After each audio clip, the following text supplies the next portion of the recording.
Who has the most to prove this upcoming season in college football? Got a lot to jump into. It is Tuesday, July 23rd, 2024. Got a packed studio today, baby. Got Nick Brake back on the ones and twos. Got my man Alexander interning with us here at On3HQ. We got a lot to jump into, but I want to answer that question right now. Who has the most to prove in 2024? Now, most to prove is a bit of an interesting pretense for this conversation. Because when I say most to prove, I don't just mean pressure. Pressure is one thing. There's pressure anywhere you look. You're the quarterback at Ohio State, you got pressure. You're the head coach at Florida, you got pressure. But most to prove, I think, implies the doubt around some of these guys. So pressure, yes, but even more so pressure paired with the doubt of what they haven't accomplished to this point in their careers at their specific spot. Or for Ohio State's respect, Will Howard's new spot. And that's where I want to start here. I think Ohio State has an interesting combo pack here with extra sauce of Ryan Day, the head coach, and Will Howard both having, I believe, a good amount to prove. Now, Ryan Day, it's funny to say he has a lot to prove because he's one of the winningest head coaches in the sport currently. So does he have a lot to prove? If you were just to look at the numbers, you would say this guy's won north of 85% of his games, or 70% of his games, rather. This guy's a winner. Does he really have a lot to prove? Yes and no. No, because he's won a lot of games, but yes, because he hasn't won the games that if you're an Ohio State fan, you are itching and begging and hoping and praying, and in some cases, rolling on the floor, screaming, asking him to win, which is, of course, the game against Michigan, and then past that, winning a college football playoff game and a national championship. So that's the obvious one. We say it a lot, the Uncle Ben policy here with Ryan Day. With great power comes great responsibility. With great roster talent comes great expectations. Now, Will Howard, though, factors into this in a really interesting way because Will Howard transferred over from Kansas State, and when he got there, we've addressed this for a long time on this show, there's been a fair amount of the college football public that has been shouting Kyle McCord 2.0. That's your guy that's going to go beat Michigan, the guy from Kansas State, that's who you think is going to change the game for you? There is a lot of Will Howard doubters. I think even internally in Columbus, there is a quiet percent of the Ohio State fan base that is rooting for Julian Sayin to ultimately be the guy. So Will Howard, does he have a lot to prove? Well, he's won a Big 12 championship. He's played a lot of college football. But also when you talk about Will Howard at Ohio State, like he has a chance now to elevate himself from an NFL draft stock perspective and also prove to the college football public that, hey, put some respect on my name. If he's the guy that leads them past Michigan and into the college football playoff, and heck, if they win a national championship, like nobody is going to have anything more to say about Will Howard. And I think the conversation around Ryan Day drastically changes in a lot of ways. Now, DJ Uiagalelei, I think, also has a lot to prove. And the story arc for him is fairly obvious. Was at Clemson, was a five-star cat, didn't have the success that he wanted to have and that the Clemson fan base expected him to have following a guy like Trevor Lawrence.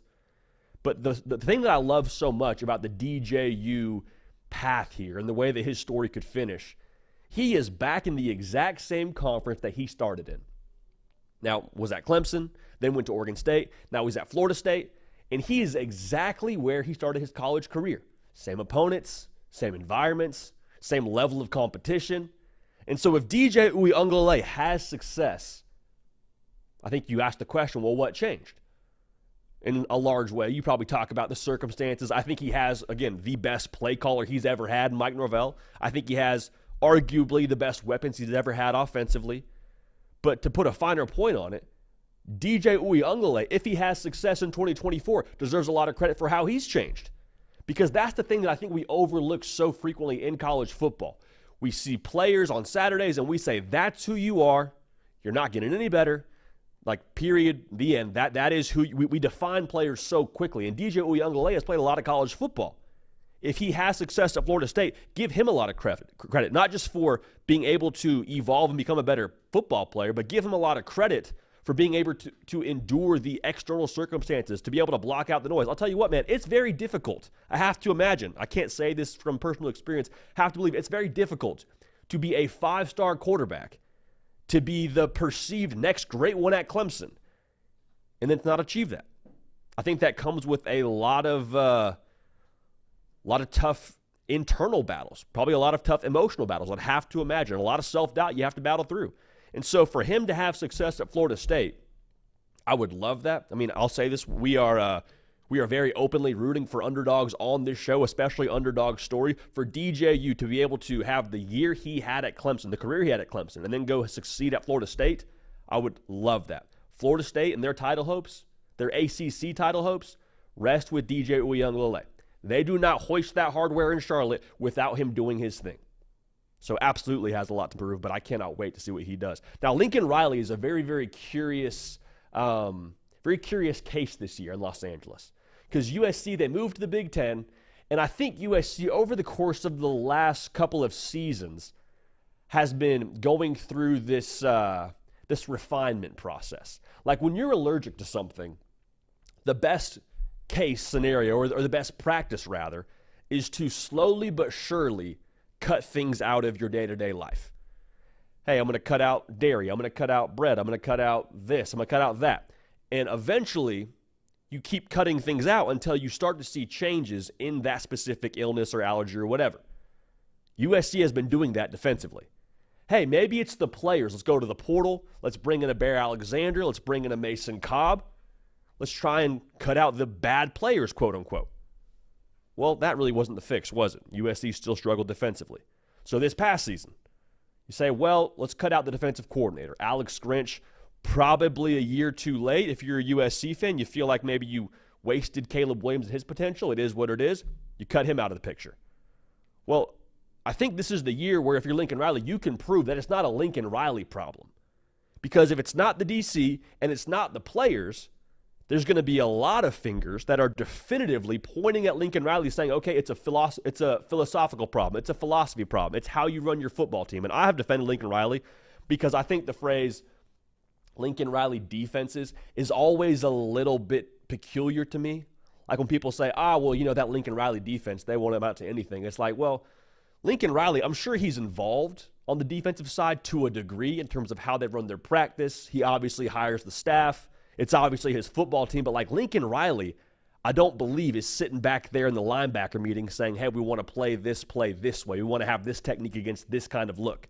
Like a Lincoln Riley coach defense, I think, is a little bit too much of a specific point to make.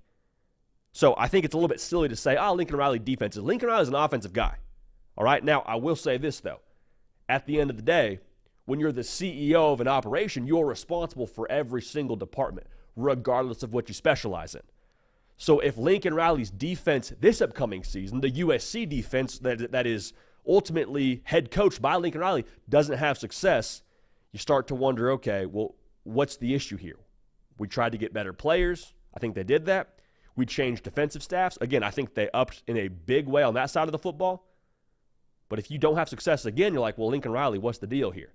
And I'm not saying that you make any crazy changes. I'm just saying there's a lot to prove for USC and for Lincoln Riley in that respect. Quinn Ewers, I think, has a lot to prove this year. And it's funny to say that out loud because they just won the Big 12. They just made the college football playoff. I think most folks would probably group him into the top two in terms of the best quarterbacks in college football coming into the season. But it's interesting. There seems to be a whole lot of, but around Quinn Ewers. You hear people say, well, he did what he did last year, but can he stay healthy? Like, is he too fragile for the SEC? That's the next thing they say. Yeah, you did that, but it was in the Big 12. Yeah, like this is the SEC, though, now, brother. I don't know if you're ready for this. Yeah, but he lost Adonai Mitchell. He lost Xavier Worthy. He lost Jatavian Sanders. Like, those guys are really what made him who he is. If I'm Quinn Ewers, like, let's leave no doubt this year. Because all of those buts people are throwing at you, those are on the table, ready to be disproven. You got a whole new cast of characters catching the football for you. You are now in the SEC, and guess what? You got Georgia coming to town October 19th. All right? Stay healthy the entirety of the season. In an elongated season with the new college football playoff format, like, things are going to look a little bit different. So when you talk about Texas and Quinn Ewers and all the buts around them, I get some of the hesitations. I get some of the doubts, but I think what he did last year, for me at least, proved a point. And if he does it again in 2024 in the SEC, he drives that point home all the way. All the way. Now, last one I want to talk about here, an individual with the most to prove in 2024, or as much as anyone to prove in 2024, is Florida head coach Billy Napier. And I think when we talk about Florida, This is my gut on this, so I can't prove this without a shadow of a doubt, but this is kind of my gut on this. I believe that there has been more progress at Florida behind closed doors than what is actually being seen on the win-loss column. And that was a sentiment he echoed last week at SEC Media Days, but I think that's what's happening. Now, here's the deal. It's great to have progress behind closed doors, and I believe that you have to have progress in the shadows before it ever comes to light. But the reality is, in college football, it is a bottom-line business. Like, you can do whatever you want behind closed doors, but it better eventually translate to that football field. Like, this is a show-me year for Billy Napier and co. It is. This is a show-me year. And a show-me year, it doesn't have to be show-me to where you go win the SEC or you beat Georgia. Like, I promise you, they would take all that. I promise you they would take that. However, I don't think you need that in 2024. What I need to see from a Florida fan, I need to see this is going somewhere. I need to see there's progress being made. Tell you a quick story here on this. When I was a single man dating my girlfriend, I was living with one of my buddies who was getting engaged and about to get married. And so the wedding is about an hour and a half away, and he leaves a few days early to go get ready and do his whole thing with his rehearsal dinner and all that. So I am told to go and get his ring from the individual that is custom crafting his ring. So I'm texting with him, hey, can I pick it up? It's like a few days before. He says, you know what, still working on it. Let me get back to you. I text him the day before. Hey, can I come get it? Hey, you know what, still working on it. Let me get back to you. Finally, it's the morning of, I'm like, brother, I need this ring. They're getting married tomorrow. I need this ring. I'm supposed to deliver it today. And I go to the shop, and there was no progress. None. There was nothing to show for it. And so I'm like, oh boy, we gotta have a conversation now. That's the thing with Florida and Billy Napier. I need to see some progress. I need to see this is going somewhere. Because the schedule is what it is. I've said it many times. We've talked about it ad nauseum. We all understand what the schedule is for Florida. It's Hunger Games, all right? It is what it is.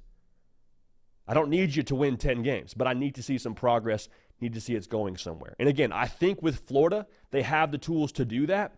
This is the year where it's a show-me year to make that happen. Hey, appreciate everybody tuned in live. We got a great show for you, man. Got a great show for you. Conference realignment. There's some waves being made on that front, or some news, lack thereof news, whatever you want to put to it. We got some conference realignment to talk about a little bit, and I'll tell you why I think conference realignment just is whack, to be honest with you. Boom or bust teams in 2024. Who could those be? And when I say boom or bust teams, I want to speak more specifically to the teams that I think have high ceiling and low floor. Wouldn't it surprise you if they won 9 games? Wouldn't it surprise you if they went 5-7? Who are those teams, and what do we need to unpack when it comes to those teams? We are fresh off SEC Media Days, and we got the privilege to speak to 5 different starting quarterbacks in the Southeastern Conference, from Carson Beck to Graham Mertz to Peyton Thorne. And I always really enjoy the opportunity to do that, because we get to have a different vantage point than what we would typically get on a Saturday afternoon when you're watching them actually play the sport. To get to interact with them and try and get a gauge for what makes them tick is a lot of fun. So we'll kind of tell you our takeaways and observations on that front. Paul Finebaum brought the juice yesterday. I believe the On3 social account tweeted it out as well. He believes that Dion Sanders is the next right guy at USC. I don't think that is quite as crazy as maybe the internet reacted to it, but we'll talk about that. We got a lot to jump into. We're glad to have y'all here. Make sure you are subscribed to the On3 YouTube channel. College football every single day. And we say that during the off season, during like the quieter parts of the year, where you're watching college baseball and March Madness is going on. Like, we're still talking only college football. And a lot of you sickos that have been tuned into the show for any length of time, you know that we're about that life, because you're about that life too. But if you're just now finding this channel because college football season is around the corner, 1, you're right on the money. It's almost here. And 2, you're in luck, because this is the spot that you need to be all season long. Game predictions, analysis, instant reaction, everything that you love about college football. No hot takes, none of the extra stuff that you don't need when it comes to this college football world and the kind of the college football media world. We got you, okay? So lock in, make sure you're subscribed, and we appreciate you rolling with us. So one thing that I quite honestly hate when it comes to the college football world, and college football world's probably the wrong label to use because it really has nothing to do with college football in general, is realignment. Like, I hate realignment. We'll talk about the latest here, and we'll talk about why I hate it. But the latest on the realignment front, as of now, very, very key phrase there, as of now, is that it does not look like Clemson and Florida State are getting out of the ACC to be somewhere else for the 2025-2026 season. That is per Pete Thamel, as well as a number of other sources. Why? Because everybody's suing each other. Florida State suing the ACC, Clemson suing the ACC is suing them both back. And so it's this big thing where you're like, all right, get out the pens and get out all the attorneys and whatnot, and let's try and find a way to sort through some paperwork. Jim Phillips, the commissioner of the ACC, had a fiery few minutes at the podium basically saying, we're going to fight for this conference, kind of talking his cash a little bit, and we appreciate that. It's the right thing to say. But here's the deal, man. We know where this is all going. We do. Tell me what you want. Tell me the year. Tell me all the grant of rights is too difficult to get out of. The television deal is too ironclad, this, that, and the other. And it's like, we know what's happening here. We've seen this a million different times in our own circles, in our own social life. You know that couple that argues all the time. They're going to break up. It's going to happen. It's how this thing works. Very, very few times have I seen anybody sue each other both ways. A lawsuit from one side to the other and the other side suing the other side, and it end in a peaceful, yeah, you know what, actually, we do want to be in the ACC. That's right. And you can say you're fighting for the conference. I believe that Jim Phillips means that wholeheartedly. But again, you can say the right things and you can do X, Y, and Z on the external side of things, but it's a matter of when, not a matter of if Clemson and Florida State leave the ACC. Now, again, we're being told, hey, it's not happening for a long time. You can't get out of this deal. It's too ironclad. And that's the other thing that I really hate about conference realignment. Like, I'll be honest, I think conference realignment is one of the wackest parts of college sports for a number of reasons, but probably one of the leading reasons for me is what it does to us as college football fans. And what I mean by that is it invites a specific pinkies up vibe that we really have never been accustomed to when it comes to talking about this sport exclusively. Like, there is a lot of people that all of a sudden, when you hear the buzz phrase conference realignment, they just become experts. Like, you would think they turned into Mike Ross or Harvey Specter talking about every single legal aspect of the grant of rights and how it's impossible for them to get out of the ACC. And it's not just like an informative take. It's a lot of like talking down. It's a lot of, you wouldn't understand the iron. It's the grant of rights. There's no way they can get out of it. Like, it's okay you don't get it, but like I do because I read a few Wikipedia articles. Like, it divides us, and I don't like that. The other part of this is I just hate that it's not about college football. It's very convenient how this always happens right before week 0. You'll notice now, late summer, we get some realignment news, media days get some realignment news, and they just kind of sneak that in there before our attention is then taken by the games. And I'll be honest, I am so grateful to talk about this sport for a living, but I talk about the sport because I love this sport, not because I love realignment. I can count on 0 fingers how many times I've woken up on a Saturday as a player, putting on my helmet or sitting down for college game day and been like, man, I wonder what's going on with the realignment world right now.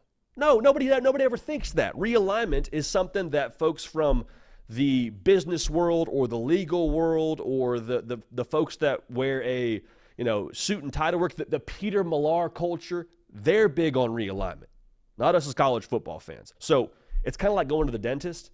Like, if it is forced upon me and I absolutely have to talk about it, we absolutely have to address it, we'll sit in that chair and be tortured for the better part of like an hour.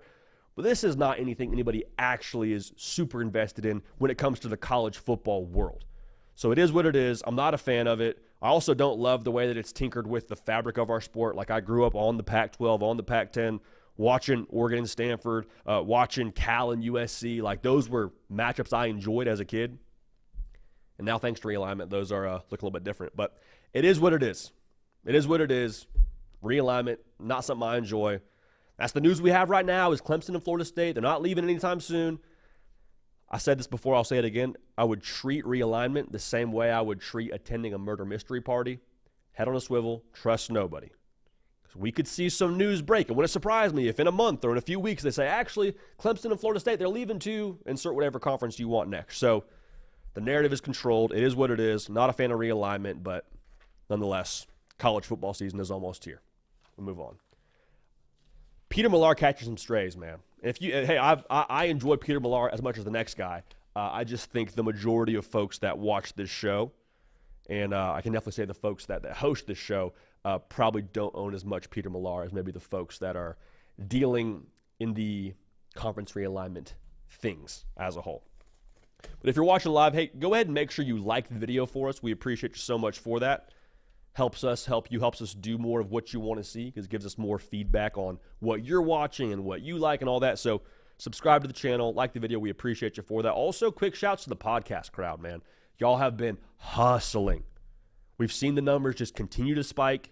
It's not us, that's y'all. So thank you for that. Whether you're on Spotify, whether you're on Apple Podcasts, wherever you consume your podcast, thank you for being a part of this.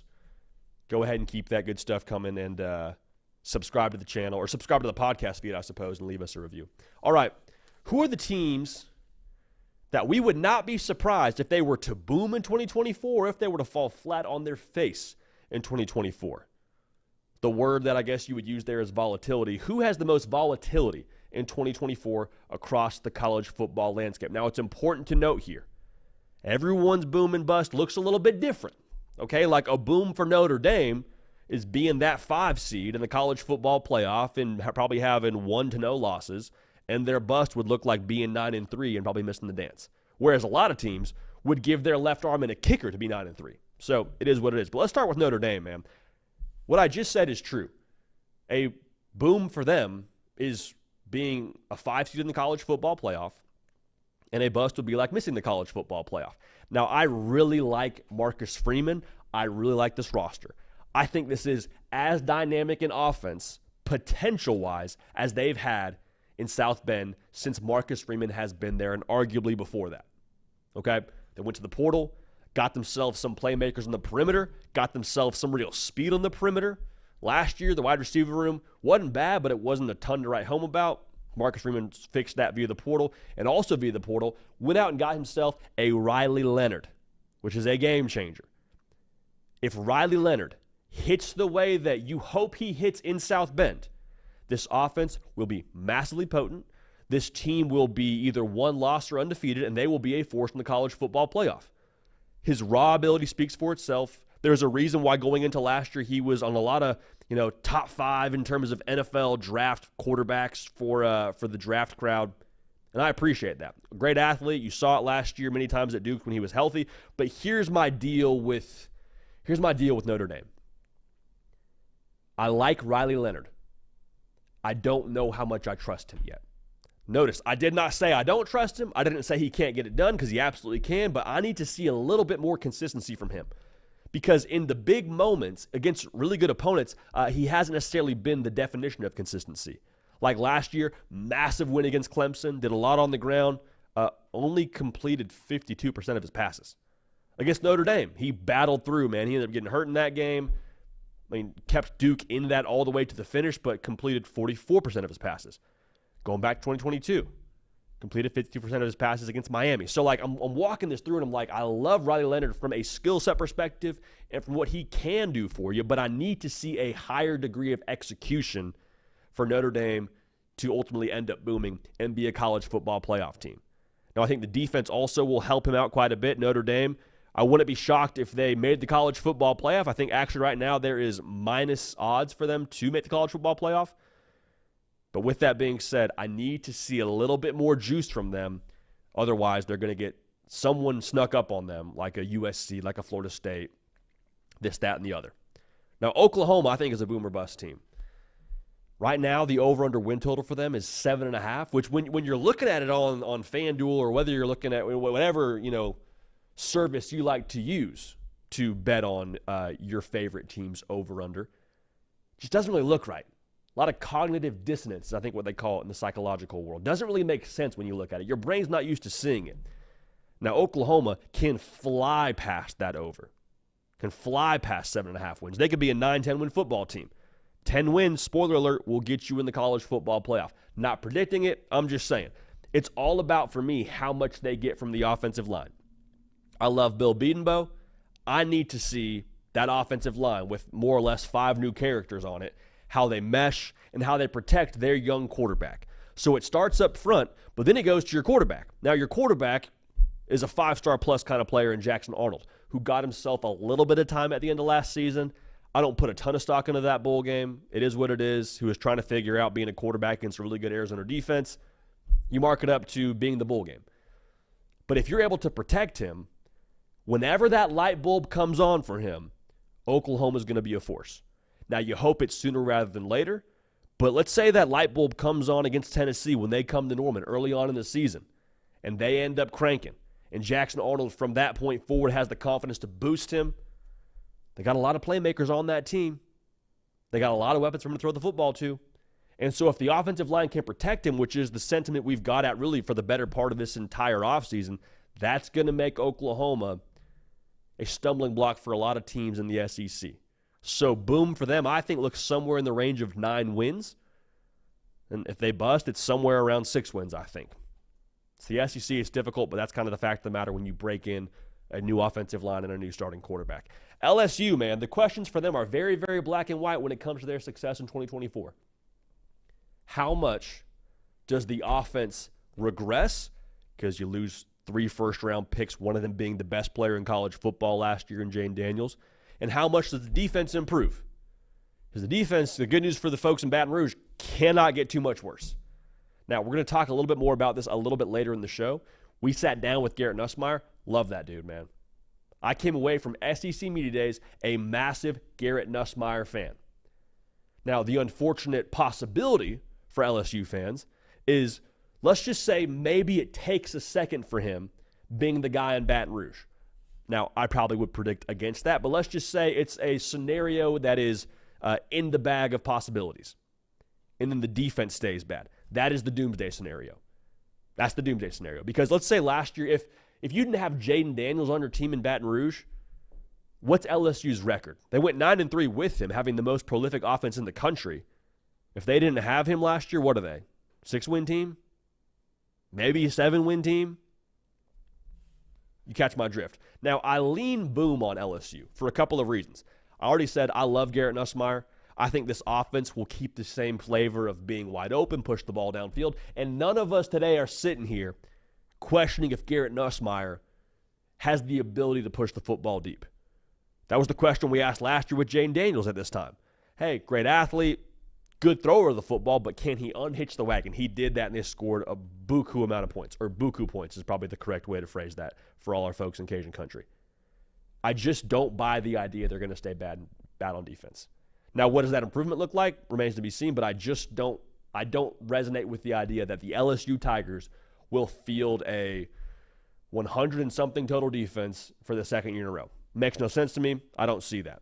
So a boom for LSU, I think, is somewhere in the range of 9 to 10 wins, which I think most people agree with. Schedule isn't easy by any stretch, but Brian Kelly in year 3, Garrett Nussmeier's maturity, the weapons they still have on that offense with Kyron Lacey and C.J. Daniels coming over, the receiver from Liberty, had 1,000 yards receiving last year. LSU's in position to still be a force in the SEC. Now, I'll stay in the SEC, man. The question for Florida for me when it comes to, boom or bust and their volatility, also very straightforward. How do you handle the grind that this season is going to be? Because it will be a grind now. Make no mistake about it. And Miami is obviously going to be a great test week 1. They come to the Swamp. Everyone's juiced up. Everyone's healthy for that game. The stretch for Florida is, absolutely brutal. November alone is absolutely brutal. Texas, Georgia, finishing with Florida State. It is going to be a grind. And so, obviously, the physical aspect is there. But my question is, what if things start a little bit slow at Florida? Can you withstand psychologically staying in it, staying together? A lot of talk around Billy Napier and his job security. Can you stay in it and keep on pushing forward? That's my big question for them. I think booming for them would probably look somewhere in the range of 8-4, if we're being honest. 8-4 is probably a situation where you are celebrating in the streets of Gainesville, given that schedule. Busting would probably look somewhere in the range of 5-7 like last season. Now, I don't think they have a roster that will go 5-7, but the schedule in itself probably lends itself to at least begging the question as to how that would look. Now, I'll stay in the Sunshine State here. UCF, I think, is really kind of flying under the radar right now. They're going to the Big 12, or they're already in the Big 12, rather, I should say. I really like the pieces offensively for them. They upgrade at quarterback. Nothing against John Rice Plumlee. his first year last year in the Big 12, but I think they went and got a quarterback coming from the SEC in KJ Jefferson, who has got if his ceiling exists, it's massively high. You pair him with Gus Malzahn. You pair him with the backfield. There's a lot to like from a pieces perspective with UCF. A lot to like. There is a world where KJ Jefferson takes over and leads UCF to Jerry World. That is a possibility. Now, there's also, when you look at all the pieces you like, there's also, I think, a fair amount of reason for question. They're 101st in returning production in college football. KJ Jefferson, as special as he is, he likes to throw that body around. He likes to lower his shoulder on linebackers and likes to run over DBs, and he is not afraid to take some hits. Do you want that from your starting quarterback, who is the hope of your football team in 2024? I don't know. So if he can stay healthy, it's going to be interesting, but the road itself is also very difficult. They're at TCU. They're at Florida. They're at Iowa State. They're at West Virginia. You got some tricky games where you play Colorado, and who knows about Colorado? I mean, they're going to be, I think, a tougher out than most people believe right now. Arizona, if they're able to pick up where they left off last year, who knows? Utah, BYU. Like, there's still a lot on the docket here for UCF, but I would not be surprised in the slightest, again, if UCF was a team that surpassed everyone's expectations. KJ Jefferson went Jansport mode, put him on his back, and they ended up being a force in the Big 12, and who knows, maybe they backdoor their way into the college football playoff. Now, let's talk Colorado here. They hit the portal hard yet again, as Dion Sanders has proven he is going to do as he tries to flip that roster around. It's a lot like surgery. Like it's something that probably, hurt the – I don't want to say hurt. I mean, it hurts to do. It hurts to go out and try and find all those players to make your team better. But my big question, much like surgery, is like, okay, how does it heal? We did the operation if we're Dr. Prime, all right? We went in, we tried to find better players, we gutted the roster, to keep with this metaphor. How does it heal? Are we able to actually have something sustainable that we can put some weight on throughout the course of a season? This team has some teeth. This team has some teeth. Now, here's the big question now, and I think this is most important to address with Colorado. What is the boom for you if you're Colorado? And that's all based on expectations. And expectations in life, just period, equates to happiness. Like, if you are hoping for Colorado to make a bowl game, I think you are setting yourself up to probably be happy at the end of the season. That's my opinion. We'll do our full-on prediction week next week, but, that's how I feel about it. I think Colorado is in position to compete for a bowl game. But if you're sitting here saying 9 wins, 10 wins, college football playoff or bust, baby, nothing else is acceptable, you're going to be disappointed at the end of the season. That's not me being a hater. That's me using common sense here and say Colorado was 4-8 last year. The year before, they won 1 game. I love Shooter Sanders. He's a great football player, one of the best quarterbacks in the country. Travis Hunter, may pound for pound, you can have an argument he's the best player in the country with what he does playing both sides of the football. But they won 4 games last year.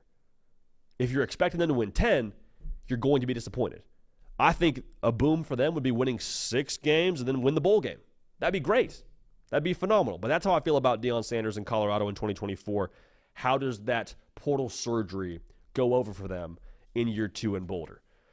Now, that kind of parlays perfectly into this next segment I want to talk about here with Coach Prime. And Deion Sanders, as long as he's in the sports world, which I hope and pray is forever, he's always going to be a talking point pretty much all year long. Like, whether Colorado is playing games or not, he's going to be a talking point because he's fascinating. He's fascinating. And Paul Finebaum said something on ESPN yesterday that made some waves. So we'll talk about that right now. First things first, though, subscribe to this channel, College Football, every single day. We appreciate you for that. Second, we're going to get some caffeine in us. So one sec, if you're listening on podcast, your machine is just fine. So we'll Mississippi. All right, we're good to go. We're good to go. Okay, so Paul Finebaum yesterday on ESPN talked about what's next for Deion Sanders. And to be fair, the conversation originally started around Lincoln Riley and what he hasn't done at USC to this point in his career. If you're keeping score at home, Lincoln Riley had 1 solid season with a tough bowl game with Caleb Williams losing to Tulane and co. That was tough. Tough look to lose to a G5 school. And then this past season, with the returning Heisman Trophy winner, severely underperforming. So Paul Finebaum has made it clear he thinks that Lincoln Riley is not the right guy at USC. But then he brought a solution to the table, and he said he believes that Deion Sanders would be the next right guy at USC. Y'all, this isn't as crazy as I think maybe some folks thought it was when they first saw it on the Twitter sphere. The quote here is, he believes that, I'll start over here. The quote is, quote, "I believe the answer after this season," speaking to USC and Lincoln Riley, "is Dion Sanders. He's going to be tired of Colorado. It's not, quote, prime time. You put prime in Tinseltown, and I think you have one of the great combos in history." That is different parts of the quote that Paul Finebaum had yesterday. Now, let's address the USC part of this for a second. I think if the USC job becomes available, in my opinion, it would be because Lincoln Riley left for the NFL, not because USC decides to part ways with Lincoln Riley. I think 3 years is not enough time to give someone like that who is transferring conferences, one, from the Pac-12 to the Big Ten, and two, with his track record of quarterbacks and the way that he has really been the best quarterback whisperer in the sport for the better part of the last few years, you need to give him more than 3 years. So I would be wildly surprised if USC were to part ways on their terms with Lincoln Riley. But when you walk through this take from Paul Finebaum, y'all, there's a lot about this that makes sense. There is. I mean, just assume for a second that Lincoln Riley leaves for the NFL. I think for Deion Sanders to be considered for the USC job, they'd probably have to win somewhere in the range of 8 games at Colorado for me to feel confident enough that he's the right guy. Part of that to me is like, if you're USC, you don't have to take a risk on someone who's unproven. You can go and swing for the fence. We saw that with their last hire when they landed Lincoln Riley and what he did in Oklahoma. But when you talk this through and assume that Coach Prime puts enough on the field in 2024 to warrant him being hired as the next head coach at USC, what he's saying is right. You give him the in-state recruiting access that California has and what Deion Sanders would attract. I think that could change the game for USC in terms of just elevating their roster talent. I think you put Coach Prime in the City of Stars and you would pack the Coliseum once again. There's a lot to like about this fit. Again, I think if you're USC, you probably would go with a more proven commodity, but you could see the fit for USC and for Deion Sanders. And so that really is one talking point, which, again, I don't think is irresponsible based on how Paul Finebaum believes Lincoln Riley will fare at USC. So that's that. But what I think is also interesting to unpack here, and this is kind of what I think leads to the meat of our discussion together, what's next for Deion Sanders in a post-Shedeur Sanders, Shiloh Sanders, and Travis Hunter world? And I think the belief right now is that he'll stay. We probably get mixed opinions on that, but I would have to believe, just from gauging the Twitter sphere, it's like 55-45 that he would stay. But the more that I walk this out, the more I'm like, well, I think the burden of proof is actually that he would stay. The burden of proof is on those who believe that he would stay. Because you look at the track record for Deion Sanders, like, he has, since 2017, only coached football with coaching his kids. He coached at the high school level with Shedeur Sanders. He coached at Jackson State with his kids. He's now coached at Colorado with his kids. And I don't pretend to know Deion Sanders personally or know his motivations. You could definitely sell me on the fact that, like, hey, he wants to impact young men. He wants to be at Colorado and build that thing into a superpower. If that's the case, I love it. I love that for college football. I love that for Deion Sanders. But when you walk this through practically, so, with things that you can quantify, does Deion Sanders need money? No. Does Deion Sanders have ties to Colorado outside of his time being there? No, he's from Florida and spent a long time in Texas. Like, those are his ties. Also, if his sons are playing on Sunday, is he really going to want to be game planning on a Sunday and maybe traveling back from a game from Saturday night before? Like, I think he's going to want to be in the arena wherever Shedeur is playing. I think he's going to want to be wherever Travis is playing. Like, I think he's going to want to go and benefit them in that way. I'm not saying he's going to go coach in the NFL, but I am saying I think maybe he wants to be a little bit more involved, or at the very least have a front row seat to a box seat to watch his babies do their thing. And I support that 110%. I can 100% attest to that and agree with that. So again, I'm not telling you that he leaves after this year, but I am saying it becomes a little bit harder for me to make the argument that that's the most likely scenario. I think the burden of proof, again, is on him staying at Colorado past this season. Because, again, coaching college football, it's a grind, man. It is. It is. Regardless of what you think about Deion Sanders in Colorado, It is a grind. And it takes every ounce of your focus and preparation. Do you really want to give that when your sons are no longer on the team? I'm not telling you I know. I'm asking the question, and I think it's a fair thing to unpack together. Here's one more thing I would say, though. We get accused a fair amount of like being Deion Sanders haters or whatever just because we have our own takes on Colorado. And like it is what it is. Like that's something we are not going to have an opinion on someone else's opinion, if that makes sense. We'll have our opinion and we'll unpack it together, but like we're not going to have an opinion on your opinion of our opinion. So that's that. But I will say this. Deion Sanders staying in college football would be my first choice 8 days out of the week because the attention he's brought to the sport is second to none. The new interest he's brought to the sport is second to none. He's growing the game. He's great for college football in that sense. And like I think if he were to stay in college football and you gave me the chance to pick yes or no, I would say yes 110% of the time. I would love that for the sport. So does he stay or does he go? Remains to be seen. I hope he stays, full transparency. But I think the burden of proof, when you look at his track record as a coach and the fact that he hasn't coached without his kids on the team in a long, long time, makes that a little bit more interesting conversation. So USC, that's a whole other discussion that we would have if that were to present itself as a possibility. But I do think that it's not an unreasonable discussion to have of what's next for Deion Sanders after this season in Boulder. So let me know in the comment section in the live chat, what do y'all think when it comes to Deion staying or not staying past this season at Colorado?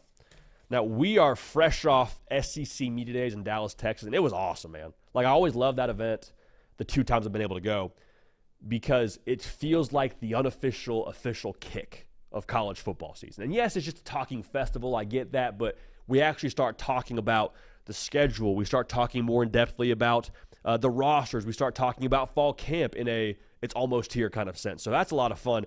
But for us, it's a blast because we get to talk to the individuals that are going to actually be making it happen on Saturdays. So we talked to 5 different quarterbacks in the SEC, and I think it's fair for us to kind of have this discussion right now. Some of our takeaways, a little bit of the behind-the-scenes content from talking to these guys out there in Dallas. Garrett Nussmeier is obviously going to be the quarterback at LSU. I was super impressed with him. You can tell that Garrett Nussmeier is built to be QB1 in Baton Rouge. He's built for it. Yes, his dad was a coach, which has had him around football for the majority, if not all of his life. Speaking to him, though, the way that he carries himself, you can tell that the time that he spent not being the guy at LSU has benefited him in the sense that he's been able to see Jaden Daniels and how he carries himself. He's been able to see the way that he studies and practices and things like that. And also he's walking into a spot now where Brian Kelly in his 3rd year has got, I believe, a more an outfit that resembles what he wants. Now, will the defense be good enough? That's a whole other discussion. But I think for Garrett Nussmeier specifically, the tools for him physically are there. That was never the question. After speaking to him and looking him in the eye, I am super excited to watch him play. Because if you're the starting quarterback in an SEC football team, more often than not, you got some juice physically.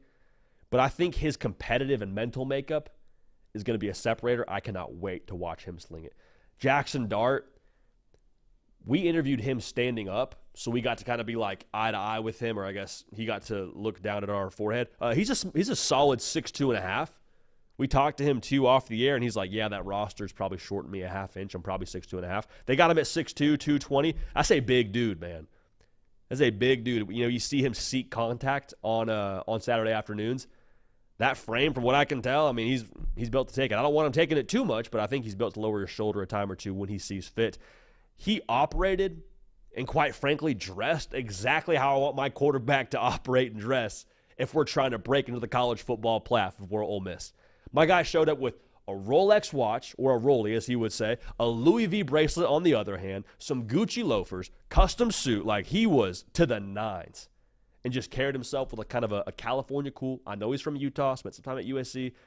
I'm excited to watch him ball, man, because everything about him, talking to him, resembles what you see on the field. No moment too big. Again, he's poised. He's going to stay level the entire time. And talking to him in person, seeing how he carries himself and seeing how he operates reflected that. So Jackson Dart, what you see is what you get. Don't judge a book by its cover, but I think Jackson Dart's cover is pretty indicative of the book itself. Peyton Thorne was interesting to talk to because he was one guy that I was really excited to hear from just because of how last year went, man. And because of the conversation really during this portal season. Is Auburn going to take a quarterback? Is he the guy? Like, you can tell talking to Peyton Thorne, he is light years more comfortable than he was this time last year.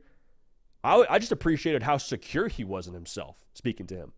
And it's kind of an eye contact thing. Like, we can all kind of tell when we talk to other people, are they avoiding eye contact? Are they speaking with some bass in their voice? And, like, maybe we're taking a little bit too much from a small interaction, but I think that after speaking with him, he's not living in last year. He's not stressing last year.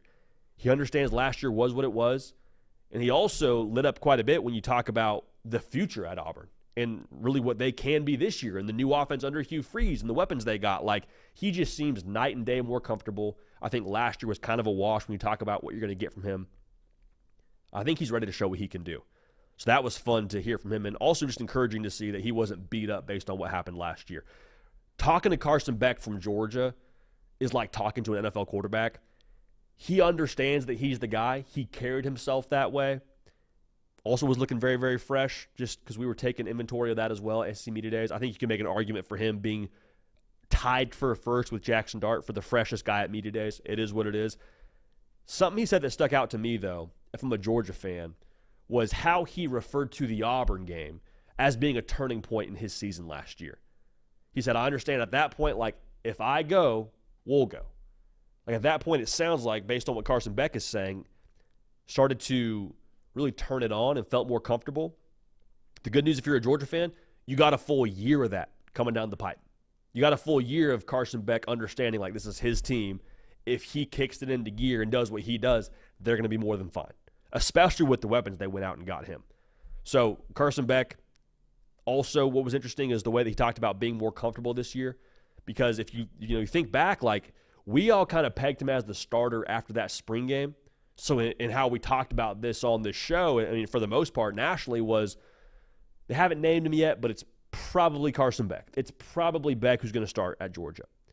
He was still competing behind closed doors. Like, he was still being pushed by Brock Vandagriff, which, if you're a Kentucky fan, that's good news for you that your starting quarterback pushed one of the best, if not the best in the country. He spoke to and seemed more comfortable, which he said is equipping him to be able to lead his teammates better and be more external in his approach to how he benefits his teammates. So that was a lot of fun to talk to him. Again, you understand when you talk to Carson Beck, you're talking to a face of the franchise kind of guy, and he may be the number one overall pick in next year's draft. So that checked out. Potentially the most enjoyable conversation of the entire day, just some of it might be how loose he was with us and how conversational he was Graham Mertz from Florida. Like, speaking to Graham Mertz, you're like, oh yeah, this is a guy who's played a lot of college football.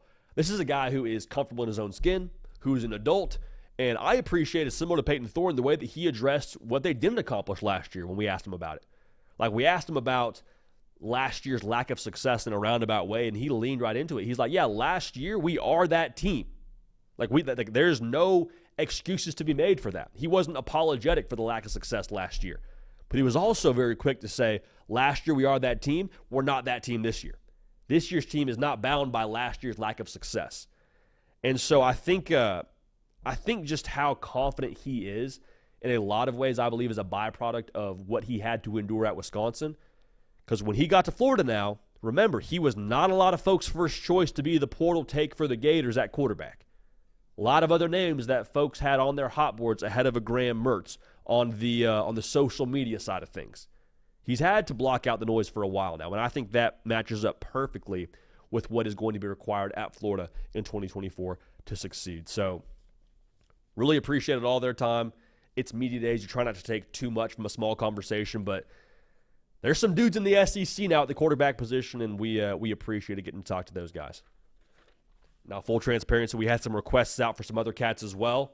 Would have loved to talk to them.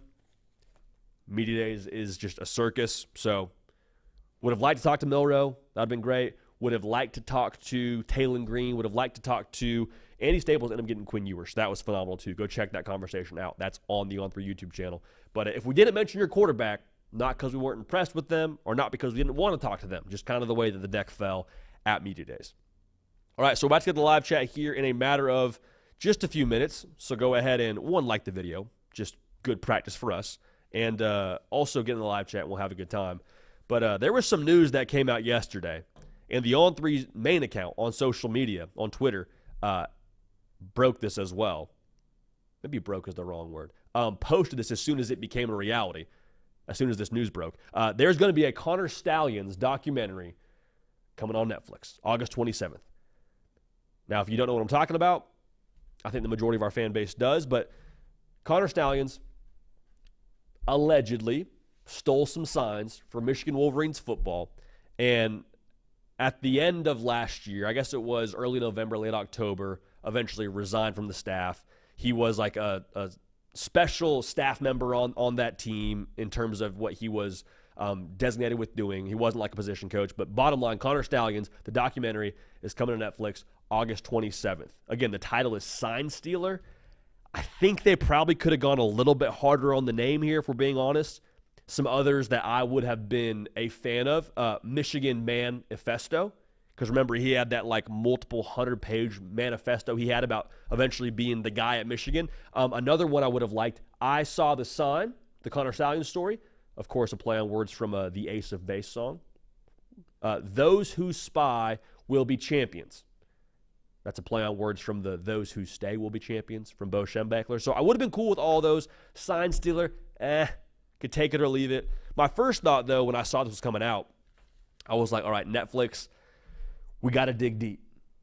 We got to dig deep for this one because let's be real here. Your back is against the wall in some respects.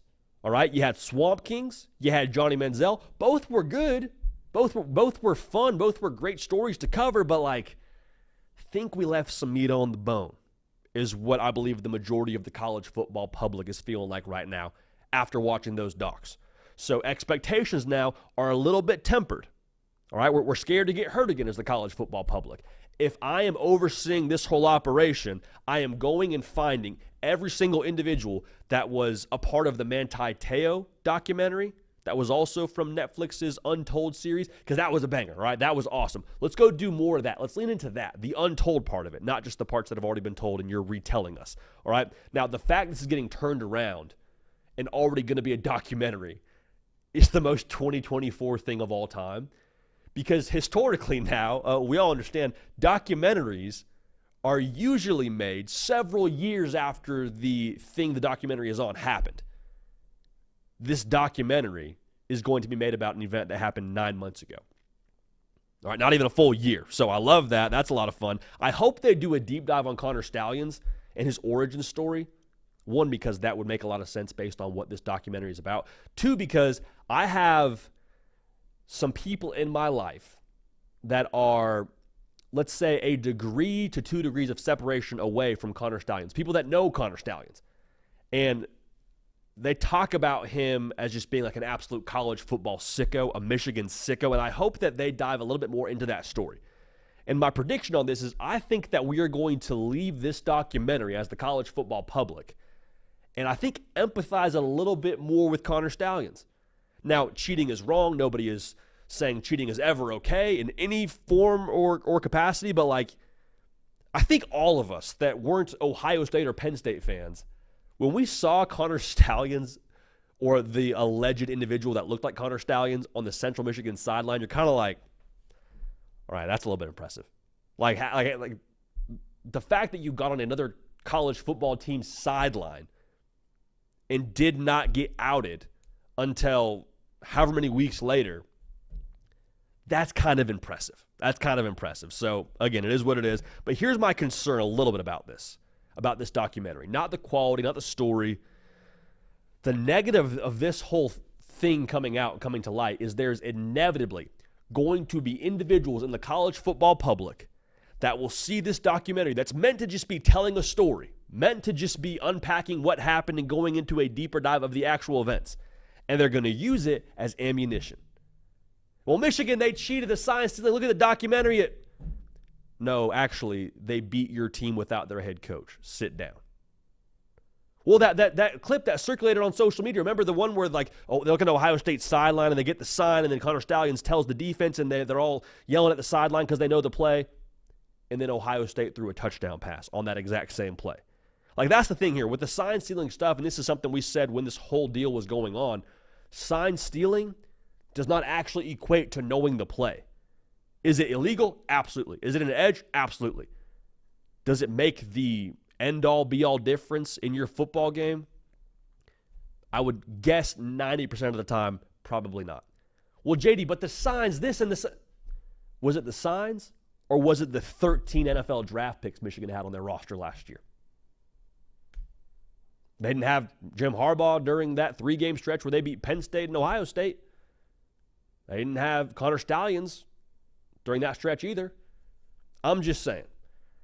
I think if you are leaning into the signs of this whole thing still, and you come away from the documentary still talking about the signs and how that changed the outlook of your season, like I'd maybe seek some help. That's my own opinion on it. So we're going to work to try and get some early access for y'all on this documentary, or I'll rephrase that. We're going to try to get early access so we can preview it for y'all on this show and preview, I guess, give you our review of it. Obviously, we can't provide early access for our audience. Otherwise, we 100% would.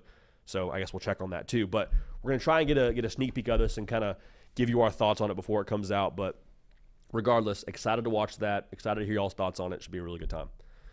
All right, so we got a packed studio today. I mentioned we got Alexander in the cut with us. Glad to have you here, my guy. He's off camera right now. But we also got the man Nick Brake making it happen on the ones and twos, running the live chat.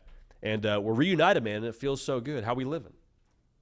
It has been a while. Too long. Yeah, way too long. A little bit too long. It's been too long since we've talked to the guys in the chat too, JD. First question coming from – this is a weirdly morbid question with the truth. It says, not a football question, but if you were to go tomorrow, God forbid, and you had a choice of your last meal, what would it be? This is a great question because I think we've all probably answered this question a time or two. I want to hear your thoughts on this too, Nick. Dude, a ribeye, and I probably would go with, I guess if it's my last meal, I'll go mashed potatoes, I'll go sweet potato fries, I'll go, man, what else would I go? I mean, those are the non-negotiables. A ribeye and some phenomenal sides are probably what I'm leading off with. What do you think? What's your go-to? That's my go. That I know without a shadow of a doubt it's going to be a ribeye, and it's going to be a big ribeye. Yeah. What about you? I mean, you have to have wings, right? Right. I could go with wings. Yeah. Alexander says buffalo wings, which exactly. I like that take a lot. Yeah. Is that what you would go with? Buffalo wings? Yeah. Nick? Yeah. Of course. That's a good one. Spicy. What's the dessert, though? Yeah, that's true. Alexander begs a good question. What's the dessert? I would probably go. Man, that's tough, dude. I feel like I'd probably go like a sick ice cream sundae. Yeah. That'd be a good way ice to cream. go. I like ice cream cake. Have you ever had ice cream cake from Dairy Queen? Ice cream cake. Yeah, that is pretty good. That is really good. It's very good. Alexander, what's your take on that? I know you're off camera right now. I give him the mic. But like, well, yeah. There we go. Welcome to the pod, Alexander. Ice cream cake's good. I like the sundae. I don't know, like a warm cookie though, like a warm brownie sundae. Okay. Like Pizookie action? Yeah. Just Okay. Like a melted that. brownie. I like that. Yeah. Good stuff. Alexander making his debut on the pod, baby. Give it Yeah, up for we're out Alexander. here. Give it up for Alexander. We're out That's here. good stuff. Good stuff. USC bound. What else we got, Big Nick? Let's see. That's a great question, by the It's a way. good one to get us rolling with here. Yeah, the Spicy honey lemon pepper wings from the chat. Banana pudding would be on there too. Also, I this like is a that. college football podcast if you're just now finding this, but we, I guess, do talk our last meal now and then. Well, we do also talk about tailgate food. We do. Bringing it back into college football. We absolutely do. The Truth, who asked the question, always. No, Always I think sets it's you free. Rocky.com. I Always like talking that. about this. I like that at the end of the show, though. We talk a little, Yeah. little things on the peripheral of college football. You know, kind of tangentially tying in there. I like that. That's a great question. Absolutely. Heck yeah. Next question. This is from Ferris Khan, another Michigan fan. 2 straight Michigan fans here today. What do you think about the defending champs getting ranked number 4 in the Big Ten? I get it. So we talked about this on a one-off video, which is another reason to make sure you're subscribed. We do this live show 3 times a week, but we do little one-off videos that aren't the show itself, but kind of like 8-minute takes, if you will. If you're Michigan, like I get why they're at 4. Penn State has a favorable schedule. Oregon and Ohio State have the 2 best rosters. Michigan brings back, I believe they're 128th in returning production of all of college football. But even with that being said, if you're Michigan, you see that, and it's all you need.